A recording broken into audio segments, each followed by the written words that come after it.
Mo kí wa ní orúkọ Jésù Kristi Olúwa tí ó ṣe iyebíye jùlọ pé a kú ìsinmi lónìí. Àlàáfíà àti ìfọ̀kànbalẹ̀ yóò jẹ́ ìpín rẹ̀. Ayọ̀ rẹ̀ yóò pọ̀ lọ́dún yìí. Bí Olúwa ti ń bẹ tẹ́mi rẹ̀ ń bẹ láàyè, Olúwa yóò ṣílẹ̀kùn ìrànlọ́wọ́ fún ọ. Olúwa yóò ṣílẹ̀kùn àánú fún ọ. Ìwọ yóò sì ṣe rere. Àwọn áńgẹ́lì Ọlọ́run wọ́n ó ṣiṣẹ́ ìránṣẹ́ fún ọ lọ́dún yìí. Wọ́n ó sì bá ẹ̀mí rẹ̀ pàdé láti òní lọ lórúkọ Jésù. Ayọ̀ rẹ̀ yóò di púpọ̀. Bí Olúwa ti ń bẹ tẹ́mi rẹ̀ ń bẹ láàyè, ojú rere Ọlọ́run yóò wá ọ rí.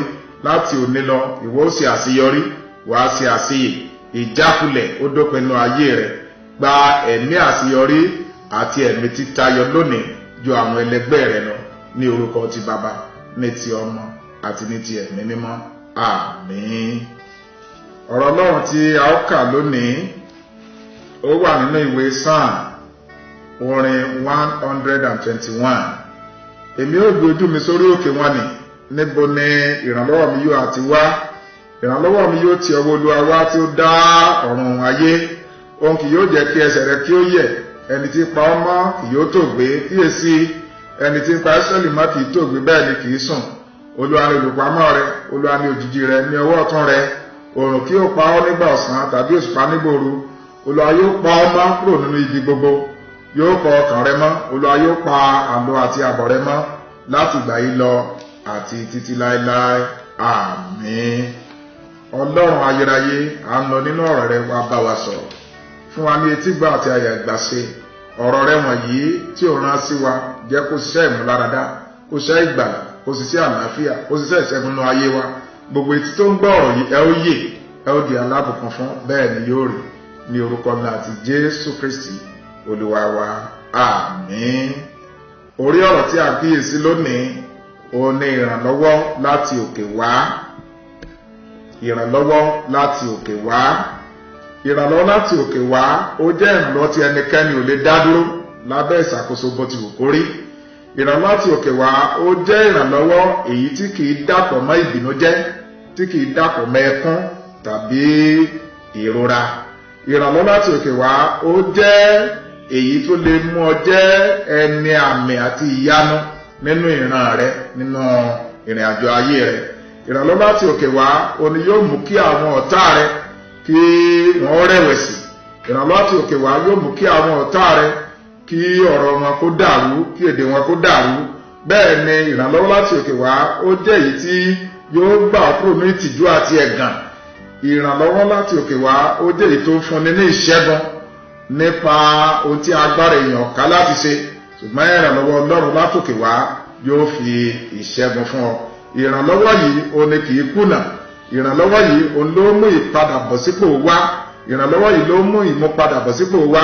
Ìrànlọ́wọ́ yìí ó ní máa mú kí èèyàn ó ṣiṣẹ́ tí èèyàn ó sì rí èrè, tí ó ní àkójọ, tí ó sì tún rí ojú owó.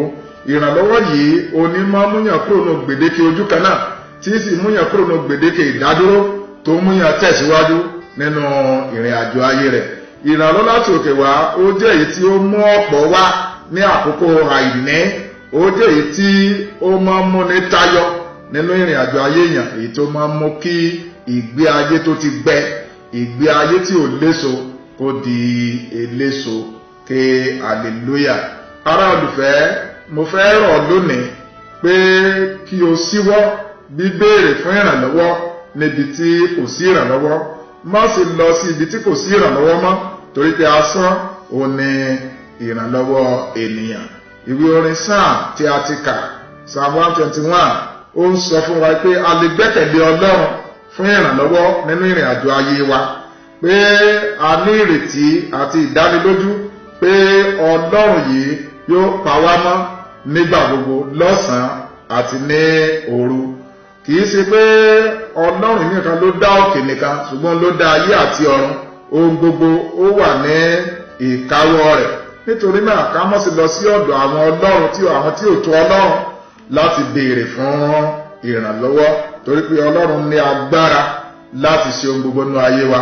Ó ní ẹni tí ó dá ọ̀run tí kìí sùn, tí kìí tòògbé, tí ó sì pa wá mọ́, tí ó ń bójú tó wa nínú gbogbo ìrìn àjò ayé wa. Kò sí ohun kan bó ti wù kó rí tó di lọ́wọ́ láti má dáàbò bò wá. Mo ń sọ fún ọ lónìí pé ìwọ yóò rí ìrànlọ́wọ́ gbà. láti rí ìrànlọ́wọ́ gbà lọ́dọ̀ Ọlọ́run láti òkè wá, o ní láti béèrè, o ní láti béèrè fún ìrànlọ́wọ́. Ẹni tó bá béèrè ọ̀nà ni kì í ṣìnà. Ìwé ìrere Tímótì orí 7 ó ní ẹ béèrè a ó sì fi fún yín. Ọ̀nà àti rí ìrànlọ́wọ́ gbà ní pàtàkì o ní láti gbàdúrà sí Ọlọ́run. Ìwé Fílípì orí 4 ẹsẹ̀ 6 àti ìwé Tẹsalóníkà kejì orí 1 ẹsẹ̀ 11 ó sọ fún wa pé a lè rí ìrànlọ́wọ́ gbà nípa àdúrà. Ìrànlọ́wọ́ látòkè wá ó jẹ́ èyí tí ó máa ń mú àkókò tó le di rírọ̀, ó máa ń sọ nǹkan tó le di rírọ̀, ó máa ń mú ìṣòro ìdààmú dópin, ó jẹ́ èyí tó máa ń fún wa ní ìṣẹ́gun, tó ń fún wa ní ayọ̀, tó ń fún wa ní àlàáfíà àti ẹ̀rí ológo yóò ti ẹnu rẹ̀ jáde lọ́dún yìí. Ìrànlọ́wọ́ látòkè wá ó yàtọ̀ sí ìrànlọ́wọ́ ènìyàn. Bíbélì sọ fún wa nínú ìwé Psalm 1:12 ó ní asán ò ní ìrànlọ́wọ́ ènìyàn. Ọlọ́run yóò ràn ọ́ lọ́wọ́ lọ́dún yìí. Kí nìdí rẹ̀ tá a ti nílò ìrànlọ́wọ́? Gẹ́gẹ́ bí ènìyàn a nílò ìrànlọ́wọ́ láti ọ̀dọ̀ Ọlọ́run láti lè jẹ́ ohun tí Ọlọ́run fẹ́ ká jẹ́ nínú ayé wa, láti lè mú wa borí ìtìjú àti ẹ̀gàn. A nílò ìrànlọ́wọ́ Ọlọ́run láti bọ́ kúrò ní ìbẹ̀rù ènìyàn, láti bọ́ kúrò ní ìdẹkùn èṣù. A nílò ìrànlọ́wọ́ láti ọ̀dọ̀ Ọlọ́run láti lè gba ayọ̀ ní ẹ̀kúnrẹ́rẹ́. Ìwé Àìsáyà orí 60 ẹsẹ̀ 7 ó ní èmi Olúwa Jèhófà yóò ràn ọ́ lọ́wọ́, nítorí náà ìwọ ò ní dààmú mọ́. Ìwọ ti gbé ojú rẹ gẹ́gẹ́ bí òkúta líle, èmi sì máa fi ojú òní tì mí. Lórúkọ Jésù ojú òní ti wo olùgbọ́ ọ̀rọ̀ yìí. Nígbà tí a nílò ìrànlọ́wọ́ láti òkè wá, yóò mú wa sí àṣeyọrí nínú ìdáwọlé wa gbogbo. Láti òní lọ lọ́dún tá a wà yìí, wàá ṣe àṣeyọrí lọ́pọ̀lọpọ̀. Ará olùfẹ́, o lè rí ìrànlọ́wọ́ gbà lọ́dọ̀ Ọlọ́run láti òkè wá nígbà tó bá gba Jésù ní Olúwa àti Olùgbàlà rẹ, tí ó bá darapọ̀ mọ́ ẹbí Ọlọ́run nípasẹ̀ Jésù Kristi, tí ó darapọ̀ mọ́ agbolé ìgbàgbọ́. Nígbà tí ó ń wá ìrànlọ́wọ́ láti ọ̀dọ̀ Ọlọ́run, o ní láti jẹ́wọ́ ẹ̀ṣẹ̀ rẹ kó o sì kọ̀ ọ́ sílẹ̀, kó o ṣe ìrònúpìwàdà níbi tí ó gbé yẹ, kí o sì ní ìrírí ìgbàlà èyí tí ó dógbìn. Ará olùfẹ́, o lè rí ìrànlọ́wọ́ gbà nígbà tí o bá gba àdúrà sí Ọlọ́run. Nínú ìwé Hébérù orí 4 ẹsẹ̀ 15 ó sọ fún wa pé ká wá síwájú tí àánú pẹ̀lú ìgboyà, ká lè bá rí àánú gbà ní àkókò oore ọ̀fẹ́. Ká wá sí ìtẹ́ oore ọ̀fẹ́ pẹ̀lú ìgboyà, ká lè rí àánú gbà èyí tó ń ranni lọ́wọ́ ní àkókò tí a nílò rẹ̀. Nígbà tó bá gbàdúrà sí Ọlọ́run, Ọlọ́run ṣetán láti dá ọ lóhùn. Ọ̀nà mìíràn ó ní pé kó jẹ́ ẹni tó yáwọ́, kó jẹ́ ẹni tó ń ṣe ìpínfúnni, kó jẹ́ ẹni tó ń ṣe ìtọrẹ àánú fún àwọn aláìní. Bákan náà ó ní pé o ní láti máa kọrin ìyìn, máa kọrin ọpẹ́, máa kọrin ògo sí orúkọ Olúwa. Torí Jèhóṣáfátì nínú ìwé Kíróníkà kejì orí 20 ẹsẹ̀ 20 dé 22 a rí níbẹ̀ nígbà tí ó dojúkọ ogun ìlú mẹ́ta ló dìde sí, ó dojúkọ ogun yìí. Bẹ́ẹ̀ ni ó sì yan àwọn akọrin bí Ọlọ́run ti sọ fún wọn ń kọrin. Bẹ́ẹ̀ ni Ọlọ́run sì mú kí àwọn ọ̀tá rẹ̀ kí wọ́n sá lọ kúrò níwájú rẹ̀, ó ṣẹ́gun àwọn ọ̀tá rẹ̀. Nígbà tí wọ́n náà ń kọrin yìí sí Ọlọ́run lọ́dún yìí, tí ó ń sìn nínú ẹwà wà mímọ́ rẹ̀, lórúkọ Jésù àwọn ọ̀tá rẹ̀ yóò di àwátì, o sì ní rí wọn mọ́. Mo ní ogun tí wọ́n rí lónìí, lórúkọ Jésù ò ní rí wọn mọ́ láéláé. Pọ́ọ̀lù àti Sílà nínú Iṣẹ́ àwọn Àpọ́sítélì orí 19 ẹsẹ̀ 25 dé 26 a rí níbẹ̀ pé àwọn náà kọrin nínú túbú.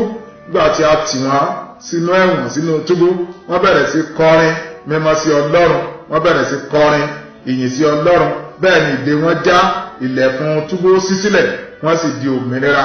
Olúwa yóò sọ di òmìnira kúrò ní ìṣòro àti ìdààmú tó dé bá ayé rẹ. Láti òní lọ, Olúwa yóò fi ìṣẹ́gun fún ọ lórí gbogbo àwọn ìṣòro èyí tó dojúkọ. Láti òní lọ, ìwọ yóò gbé ìgbé ayé tó kọjá gbèdéke tí èèyàn lè gbé kalẹ̀ fún ọ. Torí pé ìrànlọ́wọ́ láti òkè wá ó jẹ́ ẹ̀tọ́ rẹ.